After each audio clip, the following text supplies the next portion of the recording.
सदरक्षणाय खलनिग्रहणाय या ठिकाणी आपण जर पाहिलं तर मराठा आंदोलक छत्रपती शिवाजी टर्मिनसवर आलेले आपण पाहू शकता। या ठिकाणी अनेक जे लोक आहेत, मराठा आंदोलन आहेत, मराठा बांधव आहेत, हे गाढ झोपी गेलेले आपल्याला पाहायला मिळतात। मात्र याच ठिकाणी जे मुंबई पोलीस आहेत ते मात्र डोळ्यात तेल घालून या ठिकाणी इन्स्ट्रक्शन आपल्या इथे देत आहे आणि लोकांचे जे या ठिकाणी लोकांच्या सुरक्षेचा प्रश्न या ठिकाणी ऐरणीवर आला असला तरी या ठिकाणी लोकांची सुरक्षा कशी करायची याबाबत मार्गदर्शन वरिष्ठ पोलीस करत आहेत आणि कशा प्रकारे या गोष्टीवरती आपल्याला हे करायचं आहे हे आता सूचना देण्यात येत आहेत।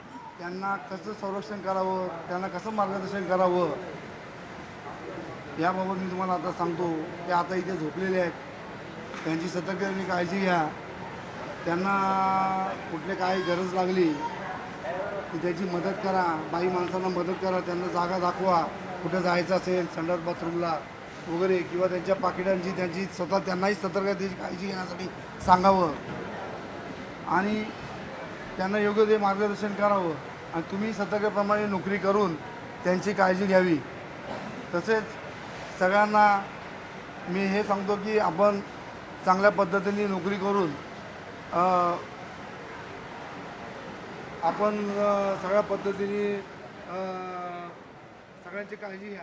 या ठिकाणचे जे लोक आलेले आहेत त्यांना सतर्कतेचा इशारा पोलिसांनी दिलेला आहे। प्रत्येकाने स्वतःची काळजी घ्या आणि आपल्याबरोबर जे लोक आले त्यांची सुद्धा काळजी घ्या असं आवाहन मुंबई पोलिसांनी केलं आहे।